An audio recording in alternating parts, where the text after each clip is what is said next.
Hi everyone, welcome back. Don't forget to subscribe. Nero, the emperor who played with fire, Rome's fall began with a performance. In the belly of Rome, where gladiator blood stained the sands and the marble columns of the Senate hid more knives than laws, a child was born whose destiny blazed with fire. His name was Lucius Domitius Ahenobarbus, and his story would become a macabre opera of politics, art, madness, and murder. In the year 37 CE, into a family marked by power and tragedy, the future emperor Nero opened his eyes, as perhaps the gods of Rome began to close theirs. His mother, Agrippina the Younger, was more ambitious than any general, more dangerous than any legion. Granddaughter of Augustus, sister to Caligula, niece of Tiberius, she was a sharpened scalpel ready to dissect Rome to place her son on its throne. To do it, she married her uncle, Emperor Claudius, and soon handed him a poisoned cup. In 54 CE, after a dinner that tasted more of betrayal than wine, Claudius was dead. Rome had a new emperor, a 16-year-old boy with the voice of a tenor and the dreams of a poet. At first, Rome breathed a sigh of relief. The young emperor appeared wise. His mother pulled the strings from behind the curtain, while two men tried to temper his whims: Seneca, the Stoic philosopher, and Burrus, prefect of the Praetorian Guard. With their guidance, Nero introduced reasonable reforms. He lowered taxes, promoted fairer trials, fought corruption, and promised a new age. Rome thought it had found a philosopher king. It hadn't. Nero didn't want to rule. He wanted to shine. In the palace gardens, he spent hours rehearsing verses, composing on his lyre, performing Greek tragedies before servants forced to feign admiration. Deep down, Nero felt more like an artist than an emperor. His true calling was not empire, but the stage. But power, like fire, cannot be neglected. His relationship with Agrippina soon turned hostile. She demanded control, influence, obedience. He craved freedom, praise, and Poppaea. When she threatened to crown Britannicus, Claudius's biological son, Nero reacted. In 55 CE, Britannicus was poisoned at a dinner party. Agrippina got the message. Her son was no longer hers. He belonged to power, and power has no mother. In 59 CE, the son decided the mother had outlived her purpose. The first attempt was theatrical, a collapsible boat designed to sink. Agrippina survived. Finally, assassins were sent. They stabbed her to death in her villa. Nero claimed it was suicide. No one believed it.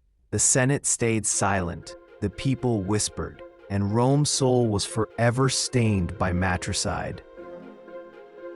With Agrippina gone, the young emperor changed. Slowly, the masks fell. Burrus died. Seneca was pushed aside. Power was seized by flatterers like Tigellinus, a cruel and cunning Praetorian prefect, and Helotus, Nero's food taster, who knew the taste of poison well. Nero divorced Octavia, Claudius's daughter, to marry his lover Poppaea Sabina, a woman of fatal beauty and limitless ambition. Octavia was accused of adultery and executed without evidence. Her severed head was delivered to Poppaea as a wedding gift. That's how Nero loved, and that's how he killed. The emperor abandoned all restraint. He built theaters, organized artistic competitions, always winning. He sang, recited, acted. The nobility applauded through gritted teeth. The people watched in confusion. Imperial games lost their meaning. The emperor was no longer a judge of the arts. He was the main attraction. In 62 CE, Poppaea became pregnant. Rome hoped for an heir. But during a heated argument, Nero struck her with a fatal kick. She died a few days later. So did the unborn child. The emperor wept. Some say genuinely, others say he was rehearsing. July 64 CE. Deep within Rome, a fire began to consume the city. It raged for 9 days. The slums were the first to fall, but even aristocratic homes and sacred temples were lost. Rome burned. Red skies, black ground, screams in every direction, and in the imperial palace, many claimed, Nero watched from his tower, playing the lyre and singing verses about the fall of Troy. Did he order the fire?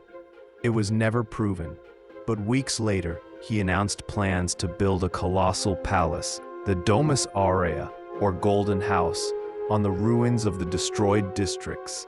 The people, homeless and starving, watched as the emperor built ceilings of ivory and walls of gold. Nero needed a scapegoat.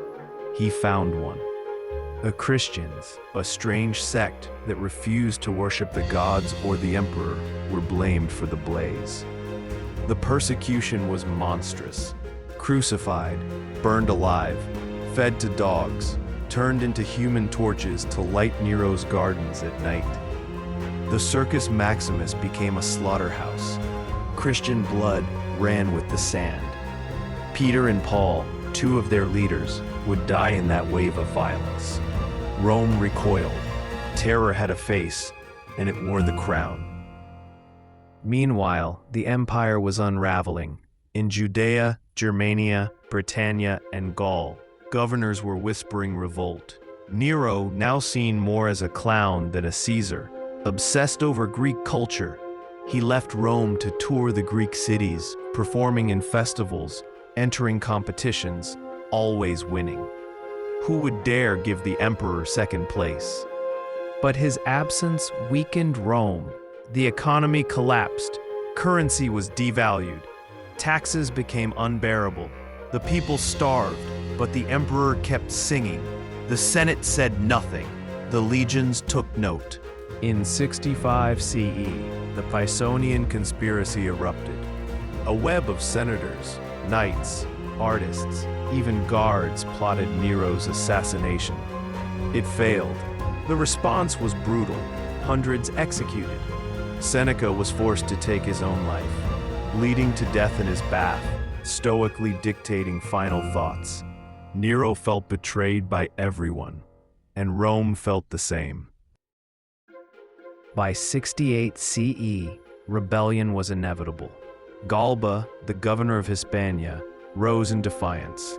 Others joined him. The Senate declared Nero an enemy of the state. The Praetorians, bribed, abandoned him. The people celebrated. Nero was alone.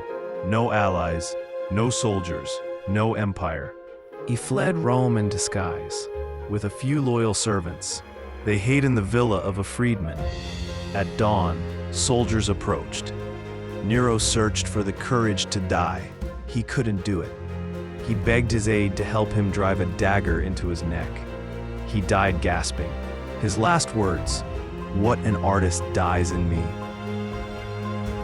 He was 30. Damnation or legend? With Nero's death, Rome exhaled. A civil war broke out. The Julio-Claudian dynasty was over. The empire would never be the same. Nero was condemned to damnatio memoriae, his name erased, his statues destroyed, his face forbidden. But Nero never disappeared. Among the poor, legends grew. Some claimed he was alive, waiting to return. 3 false Neros emerged in the following years, each with loyal followers. His image became myth, demon, ghost. For Christians, he was the Antichrist. For artists, a tragic figure. For historians, an eternal puzzle. Nero was the darkest mirror Rome ever held up to itself. He was emperor, murderer, actor, god, and a lost child. He ruled with a crown of fire and died whispering for applause. His empire did not love him, but it never forgot him.